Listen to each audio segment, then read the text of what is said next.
It's a pretty average day today. Me and Masayo walked around this gigantic hill made of crosses and we heard ghostly voices coming out of it. We met a gigantic iron fox that lives next to a lake under a full moon. And we walked around an energy labyrinth, which was supposed to cure my diabetes, but didn't. You know, Tuesday.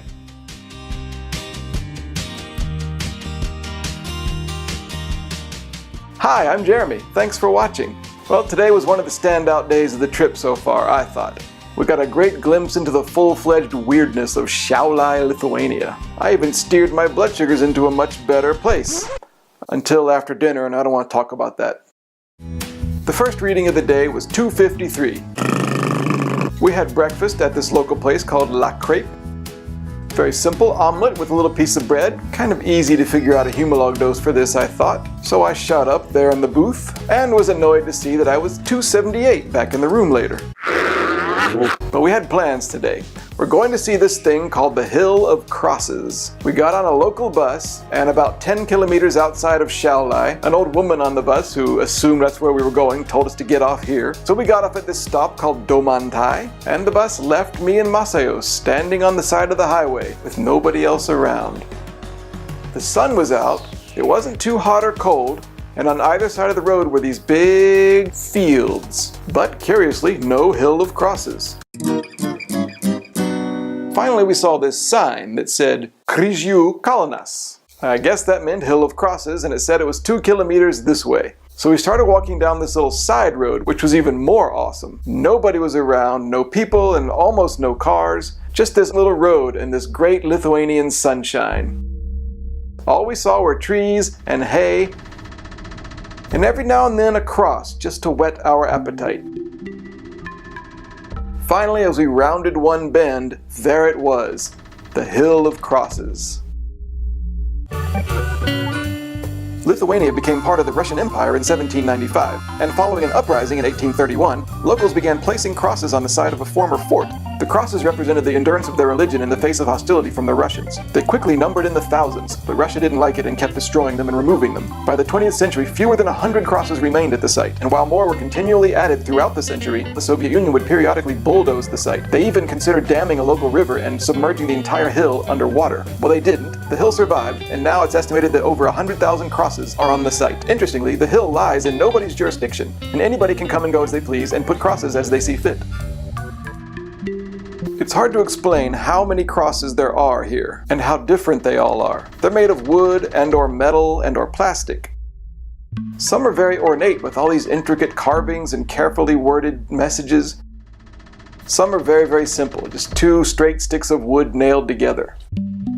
There are rosaries and figures of Jesus and pictures of Mary. All kinds of statues. It's like a gigantic outdoor junk shop where every item is a cross. And by the way, for a place that's so open and free, there sure are a lot of rules. Who do they think's gonna read all these? The Hill of Crosses is like an alternate universe version of Pattare Prison back in Tallinn. In every direction and at every angle, everything is photogenic. But whereas Pattare Prison was horrifying, this is really, really nice. It's very comforting, and you can see the devotion of all the people who have made the pilgrimage here over the years. Now there are narrow little paths that you can walk through to see all the crosses and everything, and this is true. As I was nearing the apex of the center of the hill, I heard a voice. Yes, I did. I heard this male voice,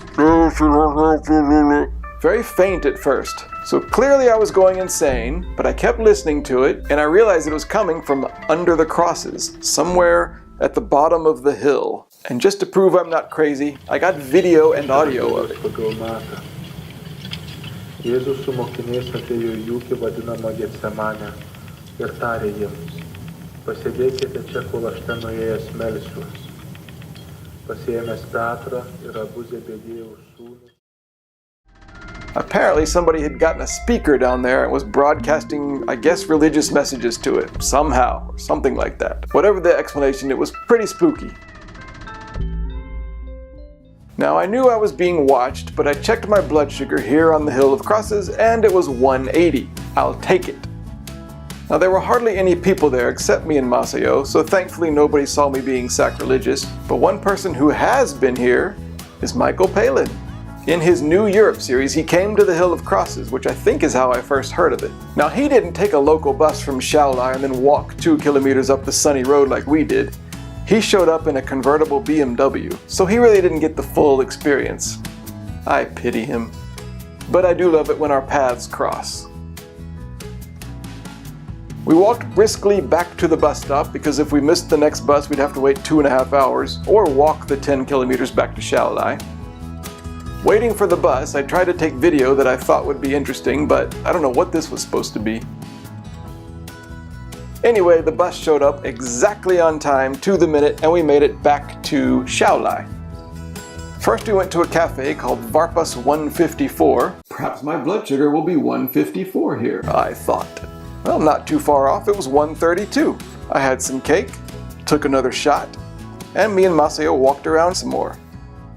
There's just something strange about Šiauliai. It's got a very, very strong character. Where else can you find this weird 3 discs thing? Right next to the world's nicest underground toilet complex. The big plan for the day was the Hill of Crosses, so this was just sort of eating up time. But it turns out that the weirdest was yet to come. We found this Archer sundial, which is this rather magnificent golden statue on this big pillar. But even better than that was the cemetery right next to it. It's this big cemetery, kind of on a hill under the trees, and it's just like the Hill of Crosses plus graves. It was also getting dark, and the almost full moon was out. So we had this great coming together of the atmospherics of a cemetery, the statues of Mary and the old gravestones, and the darkening sky and the big white moon under these bare trees. Also, a lot of the graves had candles that were lit on them, but nobody else was around, and we wondered, who lit these candles? Maybe it was the voice from the Hill of Crosses.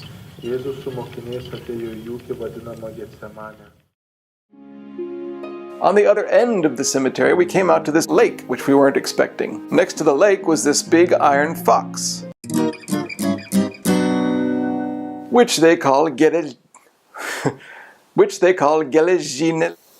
Lape. Something. The fox, in his weird pose, hangs out by this lake, which has the ducks in it. Maybe they followed us here from Trakai Castle. Now, if you're a diabetic, of course you're going to want a blood sugar selfie here. Mine was 82. Next to the iron fox is this thing called the energy labyrinth. It's this big pattern of stones, and you walk around the pattern, and it's supposed to stimulate both halves of your brain. According to the multi-language sign, the energy labyrinth promotes perception, sensation, and consciousness. Here answers could be found, problems may be solved, and solace might be obtained. Now I'm a rationalist and a realist. I don't believe in any of this mystical mumbo-jumbo. But between you and me, I was kind of hoping that walking around this thing would help my blood sugar. And then it was time to walk back to town, but even the walk from the Iron Fox back to town was amazing.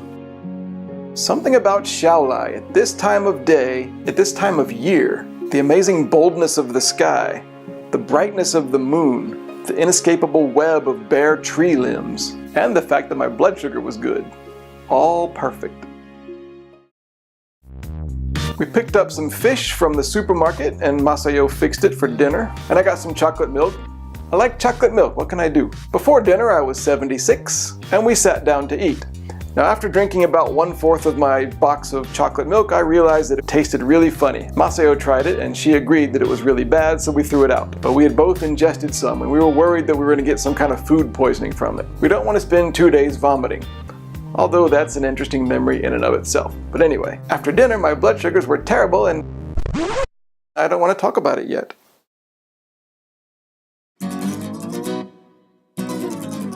Good thing and a bad thing. The good thing, I think, was the fox, because we weren't expecting to see that today. The bad thing was the bad milk. Please don't make us sick.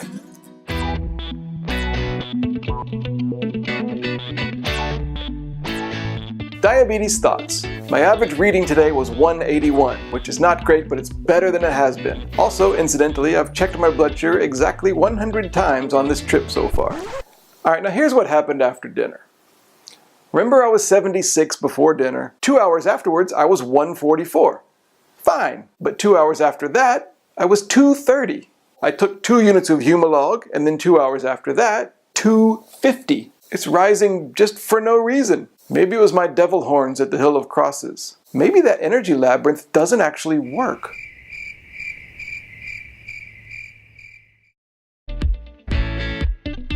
Well, Šiauliai has been spectacular, but tomorrow we gotta go. We're heading out to a really religious town called Kaunas. And just between you and me, my blood sugars are almost perfect tomorrow until our very insane dinner.